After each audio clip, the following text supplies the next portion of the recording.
So இந்த மாதிரி இன்னைக்கு வரைக்குமே வந்து நிறைய சின்ன படங்கள், நிறைய புது படங்கள்லாம் வந்து ஸ்க்ரீன் கிடைக்காம ரொம்ப கஷ்டப்படுறதை நம்ம பார்க்க முடியுது.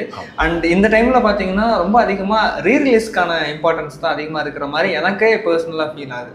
இப்போ இந்த வாரத்தில் கூட பார்த்தீங்கன்னா கில்லி ரீரிலீஸ் ஆகுது, ஆல்ரெடி ரீரிலீஸ் ஆன படம். ஸோ திரும்ப அதுவே ரீரிலீஸ் ஆகுது. துணிவு, இப்போ அமைதிப்படை பண்ணுறாங்க. ஸோ இந்த மாதிரி ரீரிலீஸ் கல்ச்சர் வந்து இப்போ ரொம்ப அதிகமாகிடுச்சு. ஸோ இந்த ரீரிலீஸ் கல்ச்சர் பற்றி உங்களுடைய ஒப்பீனியன் என்ன?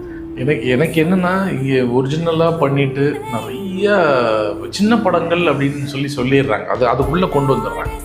இப்போ சின்ன படம் பெரிய படம் நம்ம எப்படி டிசைட் பண்ண முடியும்? இல்லை, பப்ளிக் தான் டிசைட் பண்ணணும். அது நல்லா சூப்பரான ஹிட் ஆச்சுன்னா அது பெரிய படம்.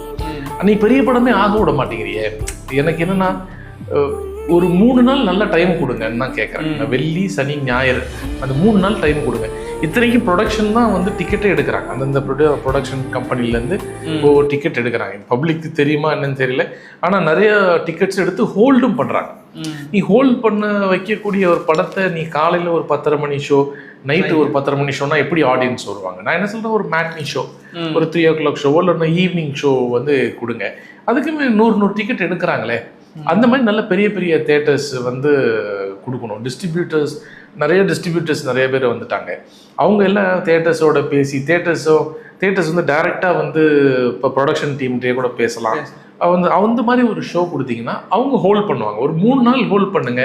கண்டென்ட் வந்து மக்களுக்கு பிடிச்சி எந்த படமாக இருக்கட்டும். இப்போ சசிகுமார் அண்ணன் கூட ஒரு இன்டர்வியூவில் சொல்லியிருப்பாங்க, அந்த படம் வந்து இட் டேக்ஸ் டைம். இப்போ மை லார்டெல்லாம் வந்து கொஞ்சம் டைம் எடுக்கும் இல்லையா? அந்த ஒரு டைம் எடுக்கிறதுக்கு நீ ப்ரொடக்ஷன்லேருந்து டிக்கெட்டும் எடுக்கிறாங்க. நான் என்ன சொல்கிறேன், ஷோ கொடுங்கன்னு கேட்குறேன். ஒரு நல்ல ஷோஸ் கொடுத்தீங்கன்னா அந்த படத்தை வந்து ஹோல்ட் பண்ணுவாங்க.